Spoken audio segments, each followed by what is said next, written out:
Já estamos de volta com o Jornal da Gazeta e vamos agora à entrevista do dia com Denise Campos de Toledo. Eu converso agora com César Munhoz, que é pesquisador sênior da Human Rights Watch. Nós vamos falar sobre o relatório Máfias do IP, a respeito de violência, impunidade e desmatamento da Amazônia. César, boa noite. Boa noite, obrigado por estar aqui. Bom, César, esse relatório já foi divulgado há alguns dias, Máfias do IP, em que se fez uma apuração do quanto que se tem de impunidade nos casos envolvendo violência na Amazônia. São pessoas que tentam preservar o meio ambiente, que denunciam, são ameaçadas. Certo. Nós sabemos de todo um histórico, né? Nós já temos mortos que ficaram, casos famosos, né, em que os processos vão se arrastando. Agora o balanço é muito negativo, né? Infelizmente, é um problema crônico do Brasil que ainda está pendente de resolver. E acho que o que nós achamos na nossa pesquisa, demoramos quase 2 anos em fazer isto, é essa vinculação entre a violência e o desmatamento, né? Então, nós estamos vendo as queimadas, a destruição da Amazônia e obviamente, é muito importante ir lá e lutar contra o fogo, mas tem que lutar contra quem está por trás, que são estas redes criminosas que estão explorando e destruindo a riqueza dos brasileiros e ameaçando e atacando as pessoas que estão tentando impedi-lo, né? O governo coloca muito a questão da nacionalidade, da independência do Brasil. Agora o Brasil tem que cuidar dessa área que é tão valiosa para o mundo todo, né? Olha, eu acho que não tem dúvida da soberania do Brasil sobre a Amazônia. A Amazônia é brasileira e dos brasileiros. Esse discurso, assim, eu acho importante dizer isso, mas tem que vir junto com a proteção. Não basta dizer a Amazônia é dos brasileiros e não fazer nada para protegê-la, né? Então, realmente, precisamos umas medidas muito mais urgentes e fortes que deveriam começar com o fortalecimento das agências que estão protegendo a Amazônia. Não é possível que o governo federal esteja enfraquecendo a lei, né? A aplicação da lei. E está dando carta branca, na prática, a estes grupos criminosos que estão fazendo o que eles querem lá, né? Agora, o governo rebate esse tipo de crítica, né? Ele acha que é um exagero, que há até um conteúdo ideológico nas críticas que são feitas, a forma como ele pretende agir, porque eles têm uma grande argumentação que seria o uso econômico da região para melhorar a qualidade de vida da população, inclusive população indígena. Agora, o levantamento que vocês fizeram também ouviu índios da região.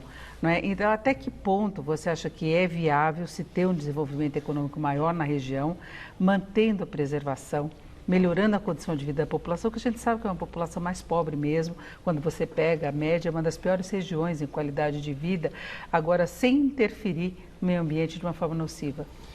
Olha, eu acho que o uso sustentável da Amazônia é a forma de preservar a Amazônia. Mas vou te colocar um exemplo. Tem 2 assentamentos no Pará, que eu documentei, falei com residentes lá. E os moradores, uma parte muito importante da renda deles era castanha. Eles iam lá, pegavam castanha e é muito valiosa, etc. Sustentável, absolutamente.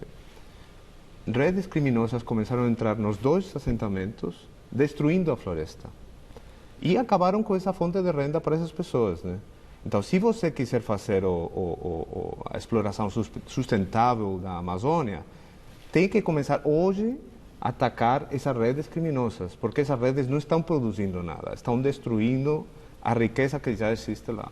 Agora, em relação à exploração de garimpo, você acha que isso é viável? Porque o presidente Bolsonaro já falou até da possibilidade de reduzir as reservas, rever as restrições e permitir que, inclusive, os índios trabalhem no garimpo, sendo que a gente sabe que muito da violência vem não só dos madeireiros, mas também de garimpeiros na região. Essas ações da Força Nacional, que está anunciando muitas multas, eles estão, inclusive, queimando equipamentos, não é? Porque eles entraram de uma forma diferente da que o governo ia lidando antes de explodir toda essa crise. Sim, eu acho que é muito importante as pessoas entenderem que estes grupos criminosos que estão envolvidos em exploração ilegal de madeira, grilagem, às vezes no garimpo também, são os mesmos. Tráfico de drogas na Amazônia, os mesmos grupos que estão fazendo tudo isso. Eles estão ameaçando e atacando qualquer um que fica na frente, inclusive os agentes, como a senhora falou, os agentes ambientais que estão lá para impor a lei, né? Então, tentar legalizar esse tipo de atividades, que são eles são criminosos nesse momento. E você tentar legalizar e dizer, essa é a forma de resolver, não é a forma de resolver. O que você está dando força, e quando você anuncia que vai legalizar, o que vai acontecer? As pessoas vão entrar. Eu quero ser legalizado, eu vou entrar hoje, né? Não vou esperar amanhã, vou entrar hoje. Então, olha, o Brasil era um exemplo mundial de redução do desmatamento. O Brasil reduziu o desmatamento em 80% na Amazônia até 2012. E um elemento muito importante para fazer isso era a criação de áreas de proteção e terras indígenas. Então, quando você está reduzindo essas terras indígenas ou áreas de proteção, óbvio que o desmatamento vai aumentar. E o Brasil vinha com propostas interessantes e metas a serem cumpridas em termos de preservação do meio ambiente, e hoje o Brasil ficou fora das discussões dos Estados Unidos, né? Sim, ficou fora porque está na contramão do mundo, né? Está fechando os olhos, o governo federal, não os brasileiros nem a sociedade, mas o governo federal está fechando os olhos ao que está acontecendo no planeta. Em 2009, o Brasil se comprometeu a reduzir o desmatamento na Amazônia a 4.000 km² por ano. E nesse momento, dava para ver que podia ser conseguido, que essa era uma meta possível, para 2020 era a data. No ano passado, era o dobro já desse desmatamento. E este ano, as alertas de desmatamento dobraram com relação ao ano passado, nos primeiros 8 meses. Então, continuando assim, com certeza não vai conseguir, não vai cumprir esse compromisso que o Brasil fez, né? Agora, na visão do governo, o que foi desmatado neste ano é muito pouco no território que a Amazônia ocupa, da floresta mesmo. Inclusive, já foi dado até exemplo várias vezes pelo governo do quanto que isso representaria de perda total. É pouco, mas o problema é a progressão desse número, né? É pouco hoje, né? Amanhã é um pouco a mais, ou depois um pouco a mais. A tendência é horrível. E as queimadas estão diretamente relacionadas com o desmatamento. Nós fizemos uma análise, por exemplo, de imagens de satélite na área de Novo Progresso, no Pará, e você vê claramente, você vê as áreas de desmatamento junto com as queimadas. Onde você não tem desmatamento, não tem queimadas. Se fosse o tempo seco, você teria que ter queimadas na Amazônia inteira. Não, tem uma ligação com o desmatamento. Então, tem a questão da destruição do meio ambiente pelo desmatamento e a queimada que vai em cima, né? Então, dizer que é pouco, quando você está vendo que a Amazônia inteira quase está cheia de pontos vermelhos, todo mundo viu. E dizer que isso é pouco, eu acho que... E o problema é que à medida que você tem um afrouxamento meio geral em conselhos e você tem uma postura contra restrições que eram colocadas, acaba estimulando esse tipo de ação, né? O governo até alega que outras regiões do mundo têm queimadas até maiores. Citou o caso, por exemplo, de Portugal, eles têm citado constantemente, Estados Unidos, aqui no Brasil mesmo outras regiões, nós temos até o interior de São Paulo, Brasília, Mato Grosso, mas é uma situação diferente, né? Não, totalmente, porque o ecossistema da Amazônia é muito diferente. Você vê, na Califórnia tem incêndios todo ano. Na verdade, eu trabalhava como jornalista e fui lá cobrir os incêndios. Mas os incêndios lá são parte do ecossistema. No Cerrado brasileiro, por exemplo, é parte do ecossistema. Você tem espécies lá que têm uma casca grossa para resistir. Na Amazônia não existe isso. A Amazônia é um ecossistema úmido, onde as espécies vegetais não têm proteção contra É mais o fogo. vulnerável. É muito mais vulnerável. E o que acontece é, primeiro, a Amazônia, as árvores da Amazônia criam a própria nuvem, a própria umidade. Se você tem uns incêndios, não vai acontecer isso. E o segundo fator muito importante é que quando você tem queimadas sucessivas na mesma área, outras espécies crescem lá.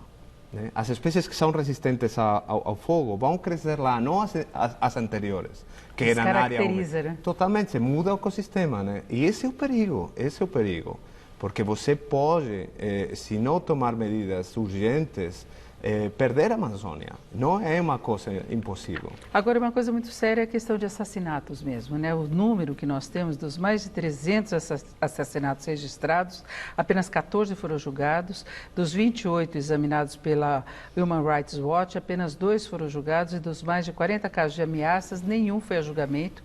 Ameaças que viram realidade, a gente sabe que tem um assassinato Sim. mesmo, e as pessoas ficam muito indefesas. Há algum tipo de ligação da justiça na região com esses criminosos? Ou é falta de condição? O que acontece que não se chega a julgamento? Sim. Sobre os dados, os mais de 300 mortos, assassinatos da última década na Amazônia são dados da Comissão Pastoral da Terra, que é a única organização que faz este levantamento, porque as autoridades não fazem. Então, já começamos com um problema aí. Desses 300 casos, nós pegamos 28 para ver o que aconteceu. E eu fui nos lugares onde aconteceram os crimes, entrevistei a polícia, os familiares, Ministério Público, etc. Quando você pergunta para o Ministério Público por que tem tanta impunidade, eles falam, não, é que as investigações são ruins, né? Daí você vai na polícia. Mas por que tem tanta impunidade? E a polícia fala, não, é que são lugares muito remotos, é muito difícil de chegar lá, eu não tenho uma viatura 4x4. E é verdade, assim, não estão mentindo. Falta estrutura. Falta estrutura. Porém, eu olhei todos os assassinatos acontecidos no Maranhão, perto de terras indígenas, e o que vi é que a maioria dos assassinatos aconteceram nas cidadezinhas perto das terras indígenas, não dentro, na cidade onde tinha a delegacia. E mesmo assim, por exemplo, na maioria dos casos não teve autópsia. E a autópsia é um passo fundamental para você entender o que aconteceu. Se você não tem autópsia, você perde uma grande quantidade de informação. Teve um caso, por exemplo, em Amarante do Maranhão, que fica do lado de uma terra indígena, onde uma pessoa foi morta na praça da cidade, menos de 1 quilômetro da delegacia, e a polícia militar não resguardou o lugar do crime, e a Polícia Civil demorou 30 horas em chegar, quando não tinha corpo já. Tá? Então foram lá quando não tinham o que ver, né? Então, digamos, mesmo em lugares crimes que aconteceram nas cidades não foram investigados adequadamente. Perfeito. Fica um outro lado, um outro aspecto, né, dessa situação que nós temos no país, que é a questão da violência contra as pessoas e mesmo indígenas. Eu agradeço muito a participação do César Munhoz, que é pesquisador sênior da Human Rights Watch e que divulgou recentemente esse relatório, Máfias do IP. César, muito obrigada pela sua participação, pelas suas informações. Uma boa noite. Obrigado, boa noite.